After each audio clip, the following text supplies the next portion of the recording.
5, so maybe even though we're still waiting for other people, so but we may just get started. So okay, welcome everybody. This is San Francisco Big Analytics. My name is Chester Chen. I'm one of the organizers. So today we have a special talk from Jamil, Ryan. Gonna give a talk a very special project called kind of a Git-like experience for data lakes. So so Ryan has been, I've seen Ryan talks in other, on the Apache flight and all the other talks he had is, totally experienced. I love the work he did on the Apache Arrow or Apache flight. And so totally glad he's working on this one. He has a PhD on physics, if I recall correctly. Yes. So yeah, totally take away. And I will, there's other event I'll probably take the end of I'll tell you what's coming on the other events, but take it away now, right? Cool. Thanks a lot, Chester. And of course, thanks everyone for coming. So today I wanted to talk to you obviously about a Git-like experience for data lakes. Kind of the feeling for what I want to do here is first, I just wanted to do some level setting with everyone, make sure we're all on the same page in terms of what the data platforms are, what they look like today, that kind of stuff. We'll talk about some of the challenges as well when we're using our data lakes today. From there, I'll take a short detour to discuss Apache Iceberg. I don't know how many people on the call have used or know about Apache Iceberg, but it's a really cool technology, and it's really what enables Project Nessie to do what it does. So then we'll introduce Nessie. We'll talk about some use cases for Nessie, some of the features around it, and then we'll finish off with a demo, and then hopefully we'll have a lot of time for questions. So with that, we'll get started. So when I talk about a data platform, what I'm meaning is the platform that people use to make data-driven decisions for their businesses. And without getting into all of the timeline-related stuff here, what I just wanted to point out is there's two paradigms that have come out of the data platform ideas over the past 40, 50 years, and that's the data lake and the data warehouse. So when we talk about data warehouse, we're typically talking about the big monolithic specialized databases that allow us to do big data analytics. These things are, they have some downsides. They're typically monolithic, they're big, and they're specialized. But on the opposite side of that, they're fully featured, batteries included, and for the most part are relatively easy to use. On the opposite side of that coin, we have the data lake. The data lake is coming from a very different direction. It's not at all opinionated to the point where it's hard to find best practices and good standards for working on a data lake. But whereas things are a bit more shoot from the hip there, you also have a lot more power to bring the best tool for the job, whether that's Spark or Hive or Dremio or Trina or whatever you want. You can always you can always apply the best tool for the job. You just have a lot more work to do to manage that platform. So those two paradigms, they've seen a lot of evolution over the past, however many years. And we're starting to see both of those things add a lot of the opposing features to the point where the differences between them aren't really as noticeable as they once were. So particularly on that, I like to focus on the data lake. Back in 2006, 2010, when we talked about data lake, what we usually meant is just a bunch of files on an object store, HDFS or something, S3, whatever. And it was hard to organize them. We could never really be sure about schemas and consistency on all these things. So we came up with the idea of tables, and that brought us into the world of Hive. And there we're trying to stop thinking about trying to organize all these data into tables, into at least some sort of coherent organization scheme. And once we started adding organization, we could start thinking about SQL interfaces. And then that saw, the big ones there are your Prestos, your Trinos, your Dremios, these sorts of things, where we're able to take those tables on the data lake and apply SQL semantic to them. So you can see we're starting to pull in, we're borrowing ideas from data warehouses when we're starting to build our data lake. The most recent sort of advancement towards that goal is the introduction of the idea of table formats. And with table formats, we were starting to do transactions. And so now we're able to do single table transactions on the data lake. And now the data lake is really starting to have a lot of the same features that your data warehouse has. Looking to the future, what else is missing? Well, to bring us to parity, the data lake needs multi-table transactions, the begin transaction, statement, commit, or rollback that you're used to seeing in your data lake or your data warehouse. So when we started thinking about how we could add those types of semantics on top of Iceberg, we started thinking about what became Project Nessie. And we quickly realized that Project Nessie is so much more than just multi-table transactions. We can actually do a lot of really unique and interesting things. And that, in my opinion, that opens up sort of a new paradigm for how we deal with data. It starts to break down the idea of a data lake and a data warehouse being separate things and treat them both as a completely new thing. So first, I want to talk about some of the challenges that led us to forming the ideas of Nessie, some of the things we see a lot at customers, and hopefully, probably some of the same things that you guys are seeing. And the first challenge is consistency.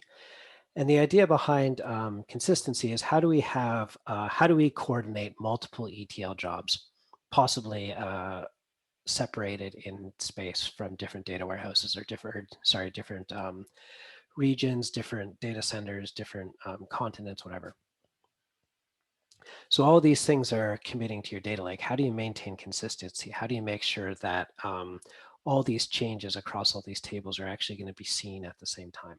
And if you have views or materialized views, depending on those tables, how do you know when it's okay to rebuild a materialized view or update the view to add a new column and these sorts of things?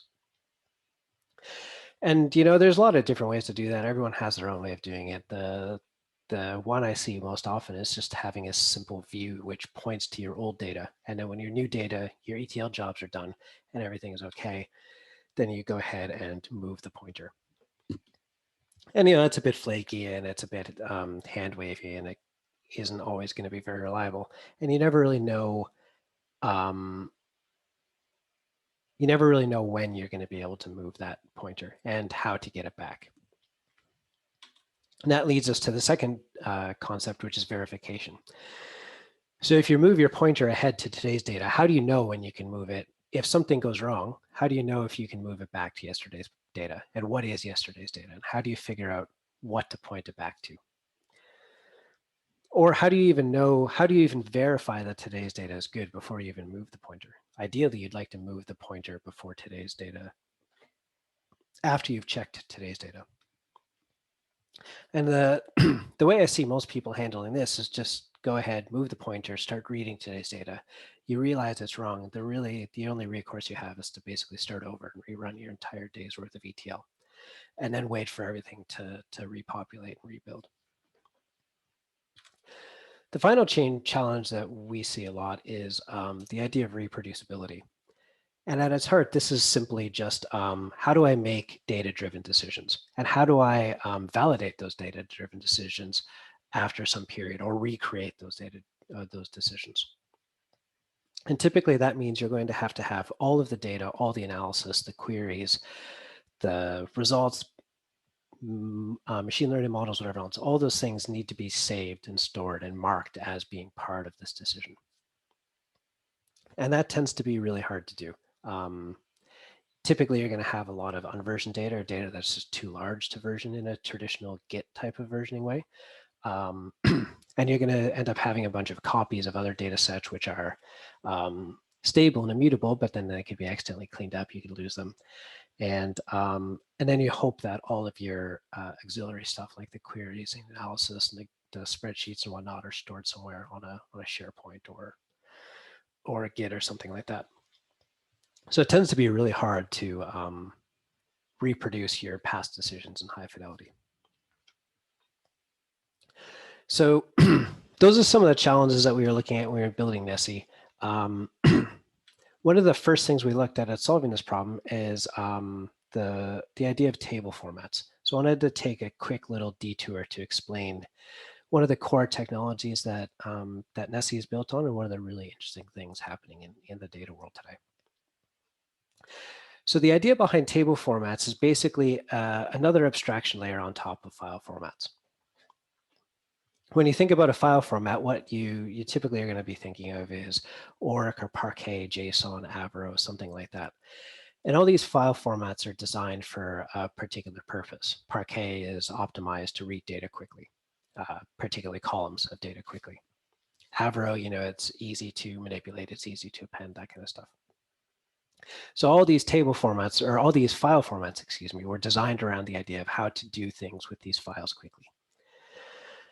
But what happens when you have a whole lot of files? That's going to happen if you have any big data. So you're going to end up, a typical large data set might be tens of thousands, hundreds of thousands, even millions of Parquet files. So then how do you make sure that that data is organized, that yesterday's data is all in the same spot, last year's data is all in the same spot? Maybe those, the Parquet files are ordered. They all have the same schema, these sorts of things. There's no real way to do that with just a file format. So what you can do is you can think about a table format. And the table format does a lot of the same things that a file format does. It just does it on a lot of files. So now we've organized the data so it's fast to read or fast to write, because all the data for a certain, with a certain column value is in one area. All the data from a certain timestamp is in another area. And we know they all have the same file format and they all have the same schema. So it gives us a lot more confidence, and we're able to build execution engines that can then read these things quickly. And then a key component of these is ideally we'd like them to be ACID compliant, and that allows us to start fixing these problems around consistency and validation. So we now have a table that's ACID compliant. We can now actually control when these things get updated and how they get updated. So when we look at table formats, we can think of Gen 0 of table formats was data lakes around 2010, basically data swamps. So there, you throw stuff in and you hope for the best. And that was what really brought around people to the idea of Hive. So with Hive, we're no longer just crossing our fingers and hoping we read all the data. We're actually organizing the data, and we organize it into partitions which all have the same values for certain columns. We organize it into tables and catalogs, databases. So then it gives us some, excuse me, some semblance of organization, but now we have the problem of Hive being sort of a bottleneck. So it takes a long time to read all the metadata inside of Hive. And we still have to think, if you've used Hive a lot, you still have to tend to think about files and partitions and things. You haven't really fully brought the abstraction up to the table level. And that's where Iceberg and its friends come in. So Iceberg, the idea behind Iceberg is, let's start thinking about our data in our data lake as a set of tables.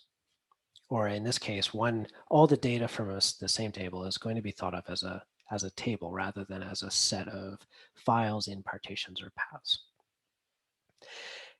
And I think that for me is a really powerful abstraction. I think the idea of, as a data engineer, I've spent days, months, hours fiddling around, whatever it is, fiddling around with where does this file need to live inside of the directory structure for this table?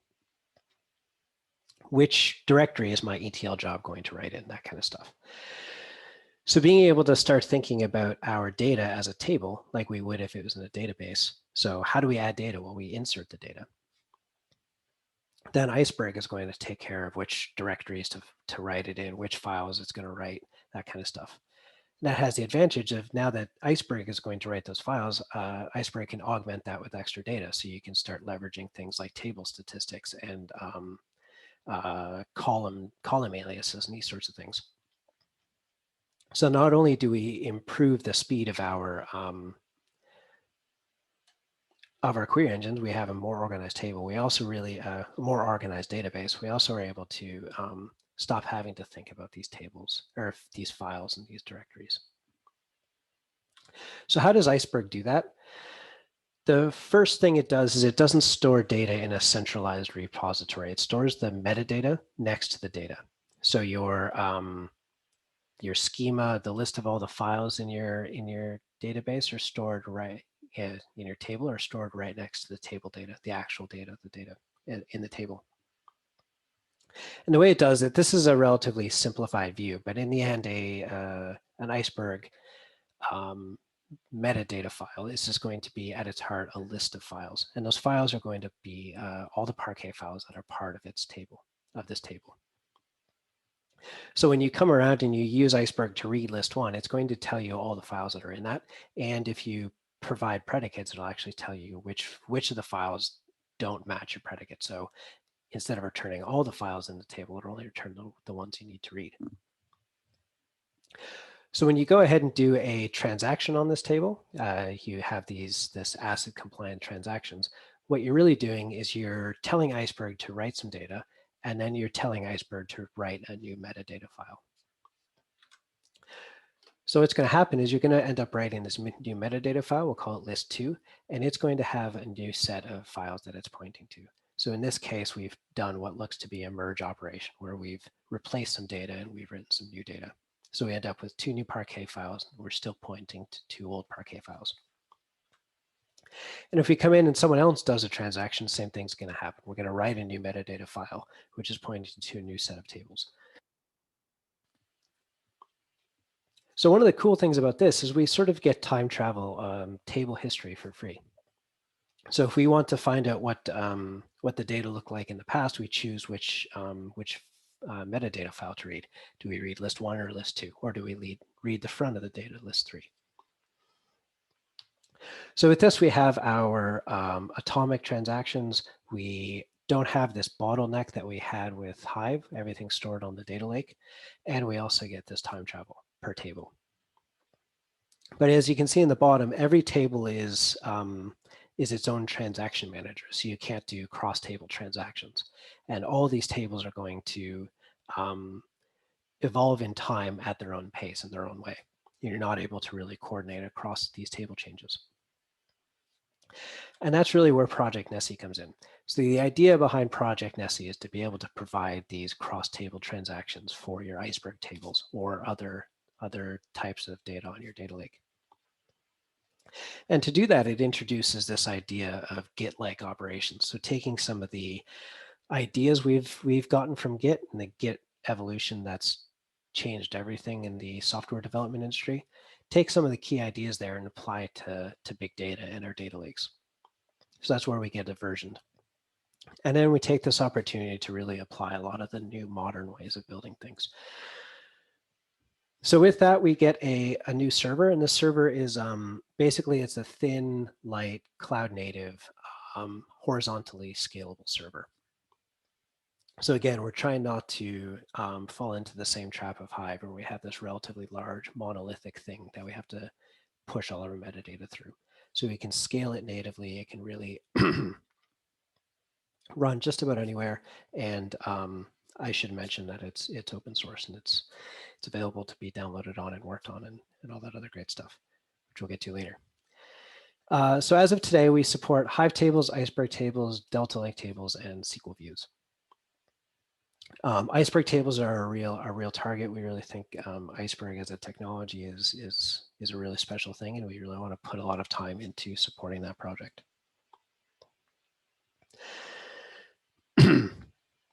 So I think I think the thing we have here is we're looking at applying all these Git-like ideas to to our database. And what I want to talk about a little bit about what that means. So when we think about Git, the first thing we think about is a commit.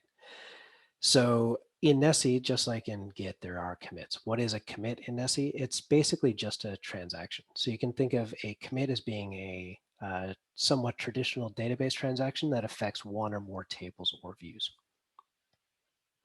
Practically speaking, what that means is if you update a view, you're basically going to create a transaction which updates that view. And then in Nessie, you're storing 2 versions of that view. And then you can do a diff on that view and you can see what changed and that sort of stuff. More interesting is what happens when you do a commit on an Iceberg table or any other table format for that matter. And here you're not going to be copying the data. You're not really making, so if you add, in this case, we're going to append some data to an Iceberg table. We're not going to copy that appended data and store it somewhere and trying to manage the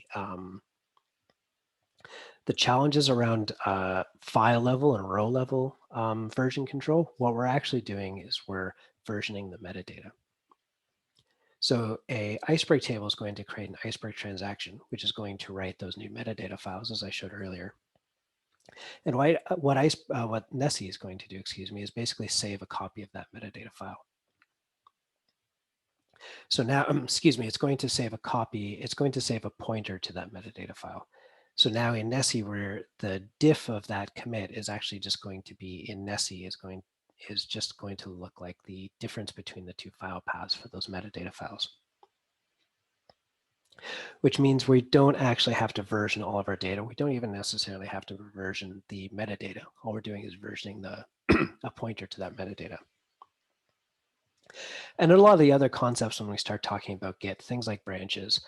Branches are just like Git branches. They're basically a list of commits, an ordered list of commits. A significant difference is Nessie only supports a linear history, so we don't have merge commits and sort of a graph. We just have a linear history. And as well, we have tags. Tags are basically immutable branches. So same as Git, you point a tag, you create a tag, you point it at a specific commit, and then that always holds that specific commit if you want to move backwards in time to see what the data look like at that particular point. And that's why we expect a lot of tags are actually just going to be effectively timestamps to mark the end of day or the end of year for a particular data set. And then we also have the concept of merges. Merges are probably a little bit closer to a rebase in Git. So as I said, there's no merge commit. What we're basically doing is we're taking all of the changes from one branch and putting them onto the other branch. So that's high level. What's that actually look like in practice? Well, if we take a look at our challenges that we're speaking about earlier, what does that look like? In the case of consistency and verification, rather than trying to coordinate everything through these metadata, through these pointer views, what we're going to do is we're going to make all of our changes on a branch. So here we have commit 1. That's basically the most recent commit on our main branch. And if you're a data consumer, you're going to be reading that commit. And what's nice about the way Nessie works is if you don't specify a branch, you get the main branch. So data consumers don't need to know anything at all about Git. They're just going to query the data and they're going to get the current up-to-date main branch. If you're a power user or a data engineer or something, and you want to make changes, then you have the power to create a branch. And that's what the data engineers have done in this example. So then in step 2, they're going to make a series of commits. And as I said, these commits could be single table changes, multiple table changes. You could be updating views, materialized views, tables, whatever. And at the end of all these commits, they're going to take a look at the data and they're going to verify it. And that can be running the data equivalent of unit tests. That can be manual intervention. You can point a BI tool at this branch to see how the data has changed over main branch. There's a lot of different things you can do to verify that data. And if the data looks good, then you merge it back into main. And then at that point, the data consumers see the new data. And the data consumer actually sees it as a atomic, effectively acid change. So they'll go from step 1 to step 3 atomically, which means they're never going to see the intermediate states that we are doing on the ETL branch, which I think is very powerful. That's how we get these multi-table transactions, and that's how we get the Git-like ability to move back and forward in time. I'd like to point out the similarity to database commits, database transactions. So in a database, step 1, where we create this ETL branch, is effectively the equivalent to a begin transaction statement. And then all of the commits in step 2 are very similar to just writing the SQL statements as part of your commit. And then the merge operation is the commit of that transaction. So we can really compare this to how a database traditionally works. We can also see a lot of similarities to how programmers think about adding features. So if you were to add a feature to your application, you're going to create a branch, you're going to do some commits, you're going to get some code review, you're going to verify it with unit tests and integration tests, and then you're going to merge it back. The idea being that your half-written feature is never going to appear on main until the feature is complete. So if we look at take a look at these transactions, there's really 2 types of transactions we can talk about in Nessie. There's the single system transaction, which is very similar to a database transaction. And that's where we're doing a start commit, insert, insert, insert commit. Start transaction, excuse me. And that's something that you can do inside of Nessie today. There's currently no client libraries that support it, but it effectively has the same semantics as a database transaction. What's relatively new and I find relatively interesting is the idea of this multi-system or loosely coupled transaction. And the idea is when you create a branch, you're actually able to have any number of jobs work on that branch together. You're not bound by the single system transaction where there's one application owns that transaction. So when you create a branch, you can have your job and your West ETL job both produce data. You can rebuild your Gemini reflections or your materialized views, whatever else you have to do. And then when that's good, you can move that back. So you're with this loosely coupled transaction, you have a lot more freedom about how you can perform transactions and what applications can take part in those transactions.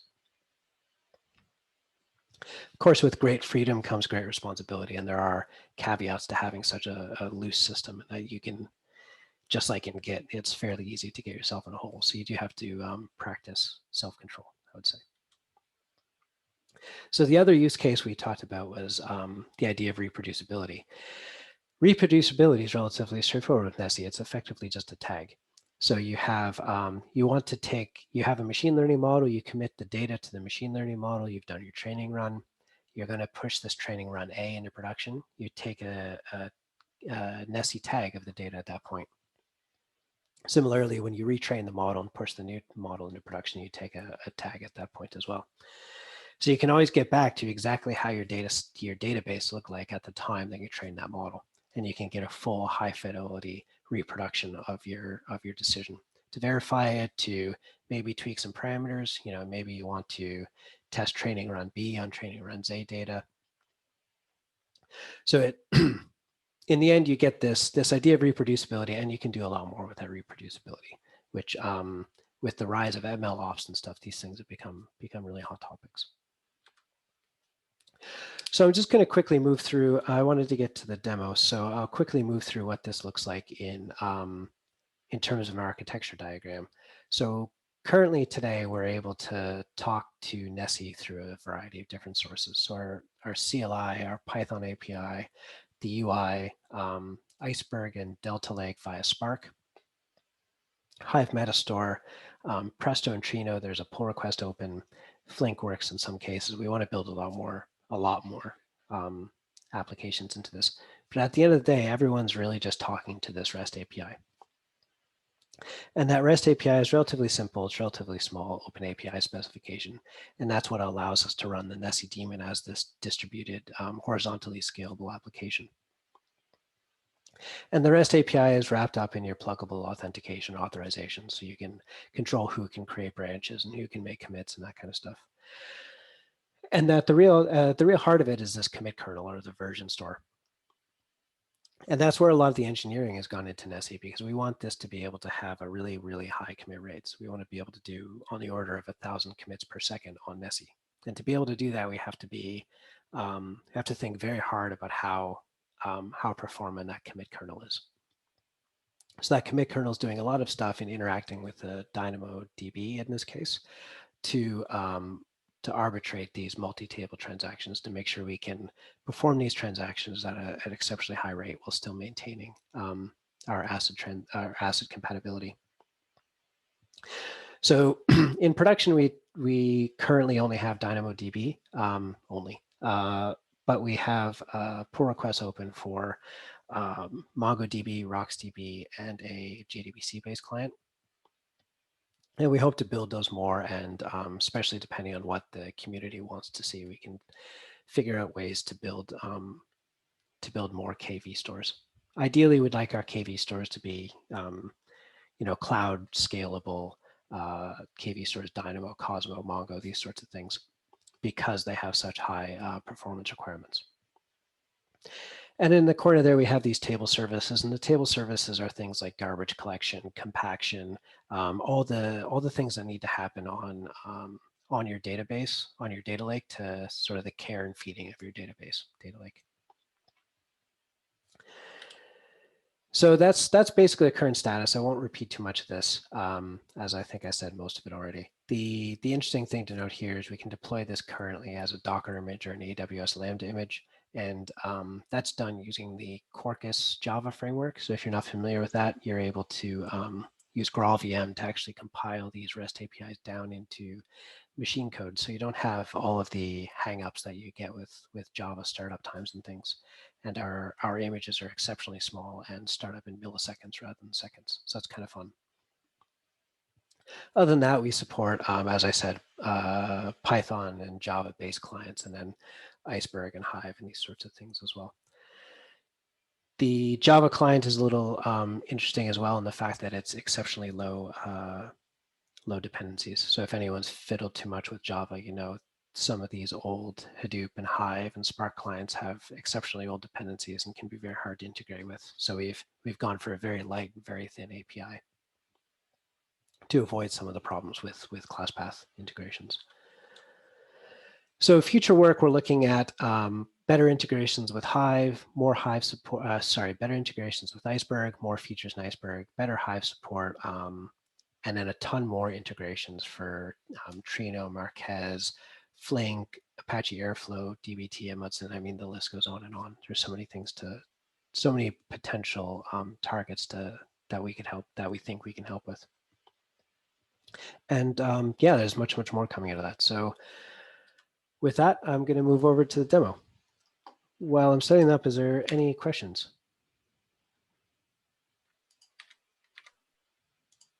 Any questions? Let me see what are unmute everybody.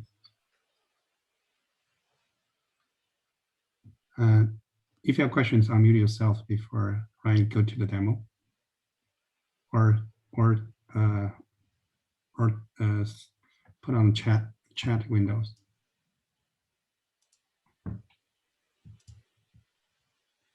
Cool. I'll move over to the demo, and then we can take some questions at the end, unless or just speak up when you hear it. So just do a Nessie demo inside of Spark. So the idea here is, on my machine, I have the Nessie Docker image running and a local DynamoDB running. So we're able to simulate what it would look like in production on AWS. And then here, all we're going to do is start up a Spark client. We're giving it the Spark runtime for Iceberg, and then we're just setting up a lot of configurations to make sure Nessie knows how to talk to the backend. The Nessie client is able to talk to the backend server. So that's things like the URL for it, and importantly, which reference we're going to regard as our primary reference. In this case, it's the default main. And we're instigating some of the, we're instantiating some of the Iceberg SQL extensions as well. So we'll go ahead and start the Spark cluster. Aside from that, we're going to create an extra set of Spark sessions. And all these Spark sessions are really just going to point to different references. So we can perform references on the dev branch, or the ETL branch, and whatnot. This normally wouldn't be required in day-to-day operation. What this is doing is simulating a set of different Spark instances or different Spark clusters working on the same tables in Nessie. So again, we'll fire those up as well. And now we're going to, first thing we're going to do is we're going to create the branch dev in Nessie. So we're going to use Spark SQL extensions to do this. This is built currently a pull request in Iceberg. So this is a bit of a feature preview. But the idea is we want to be able to do all of the typical operations for Spark and Iceberg inside of the Spark SQL context. So we'll go ahead and create the branch. And then once the branch is created, we can take a look at all the branches in Nessie using the CLI. This is just going to call the CLI. We're going to see we have 2 branches and they're both pointing to the same hash, which means they're both pointing to the exact same database effectively. So now we're going to create some data. We're going to use our dev instance of our Spark session, and we're just going to read a Parquet file, and we're going to create a table, table S select that Parquet file. And we're going to create that in the Nessie catalog, and it's going to be under the namespace testing region. We're going to do that for the region table and the nation table. So pretty straightforward, just creating these tables and putting some data into them. So if we take a look at our contents, and this is going to say, show me all the tables on main. And of course, these happened on the dev branch, so our main branch has nothing on it. If we look at our dev branch, though, we're going to see our 2 tables, testing nation and testing region. And then just to confirm that worked, we can look at our main branch has the same hash as before, and now our dev branch has had several commits on it, so it has a different hash. And now we're just going to go ahead and we're going to merge those. We're going to use the CLI to merge them. And now main and test should contain the same thing. We'll see in main we have the same tables, and main and dev now point to the same hash. Now they're pointing to the same commit. They see the same view of the world. So now an ETL job is going to come along. We're first going to create that ETL branch.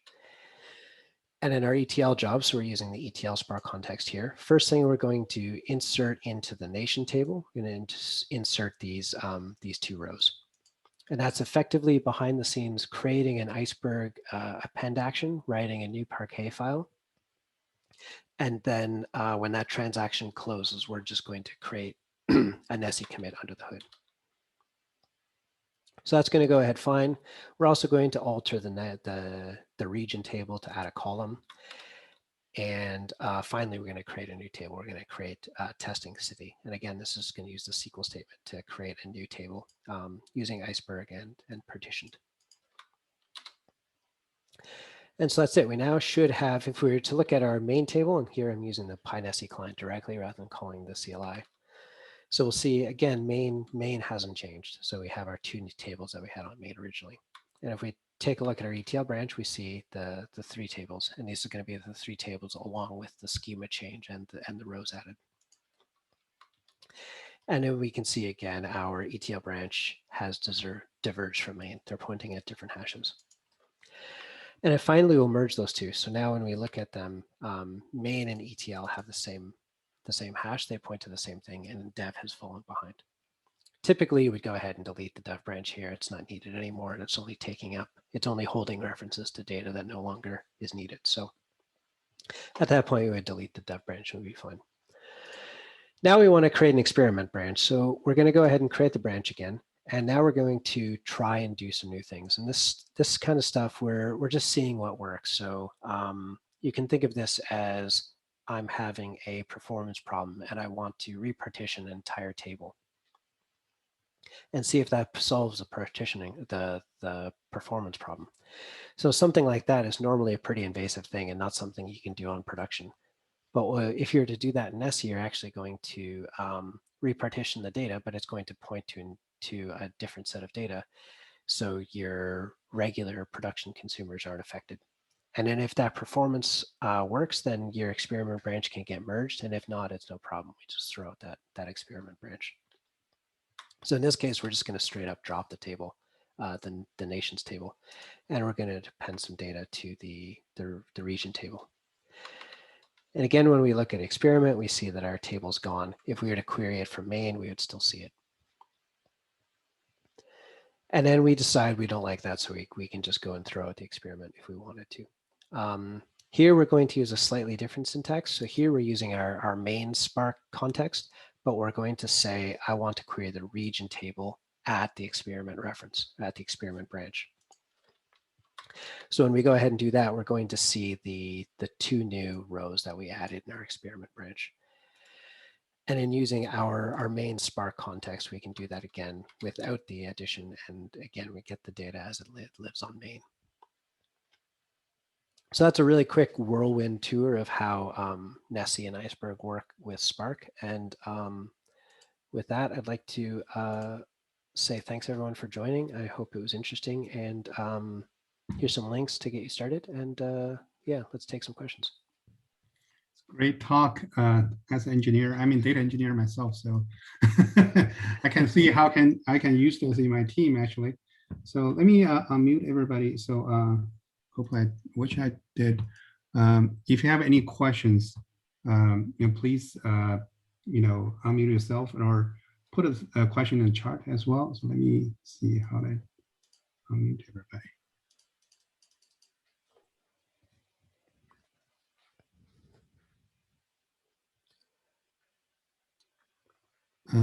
I should unmute everybody now, right? So yeah, so if you have questions, then go ahead. I'm going to ask the first question, right? So on your client, I see you have Python, you have Java, and all the others. You don't have a Scala. Do you have a Scala client? No, the client is so thin. I don't really think we necessarily need a Scala client. So the integration with Delta Lake, the Delta Lake libraries are all written in Scala. So when we built our integration, calling out to the Java client, we had to make 2 or 3 calls to make Delta work. So building a whole Scala API just wasn't really required for us. So basically, we're currently using Scala for most of our projects. So if we can just, if just using Scala, there shouldn't be a problem calling your. No, it's super easy. The REST API is so thin; it's super easy to call. And then if you use one of the table formats like Iceberg or Delta, then a lot of stuff's already built in. You don't even need to directly interface with our libraries. Got it. Yeah, that's super helpful. Yeah, I as I said, I kind of tweaked a little bit, maybe a month or 2 months ago. I haven't found the time to come back again. So, but very clear, super great presentation. I can now, I can clearly see how can I use this in my project. Yeah. Nice. So anybody, did I, I'm not quite sure. I didn't see any questions or people raise their hand or anything. So it's do I need to do something to unmute people? I thought you could unmute yourself. Good, and I see people unmuted already. Yeah, if they can ask questions anytime they want. Yeah, you can ask question directly. So we're a little different from the previous. So you can. I see the question is posted in the chat too. Do you see a question now? So I see. Oh yeah, there's a question now. So once one branch has been merged to main, how does rebase of another branch work? Does it require rerunning of all operations of newly created branch manually? Typically, no. If there were to be a merge conflict, and a merge conflict would arise when a table has been changed on 2 branches. So without a merge conflict, a 2 rebase, if you were to create 2 branches from main, do some operations on a merge one and merge the other, that would work fine. What's really going to happen is we're going to look at what tables have changed and what the most recent changes were.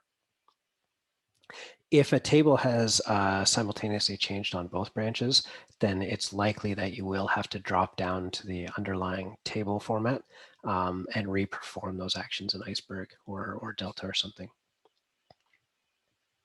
So because these table formats are serialized, it's easy enough to figure out how these tables have changed, and then rerunning the merges. Hopefully they're not major conflicts, so hopefully the reruns will be relatively smooth. Cool. So I know this Jesse is in currently early stage, and so what's the anybody using it for production yet? So no, we're doing a lot to build it into Dremio right now. So we should see it in the summertime in Dremio, and we're targeting a 1.0 release kind of late summertime, where it would be proper GA when the underlying metadata formats are stable and that sort of stuff. I see. So you said this is going to be in the Dremel, that will be the open source version. I think so. I'd have to check with product, but I don't see why it wouldn't be in the open source version. Got it. The reason I'm asking is we're POC Dremel this quarter. So. Oh, cool. It'll we have a few people who are already starting to try it. We have 1 or 2 clients who are using it in Anger outside of Dremio, and then hopefully we'll be POCing it with clients in Dremio soon as well. Got it. But it's not bad to use for production right now, but it'd be pretty hairy when it comes time to upgrade the libraries. So it's not recommended, but certainly for POCs and trialing. Got it. Got it. Any other questions? Sorry. While we're waiting for questions, I didn't mention we have we're actively trying to recruit collaborators, contributors, users, everything else. So have a check out on these links and join the party. I think we're a pretty welcoming group, I hope. Yes, I'm on the chat, so they're very reachable. Okay, so anyone have question? You can directly ask, unmute yourself, and or of course you can post it on the chat if you don't want to, speak out.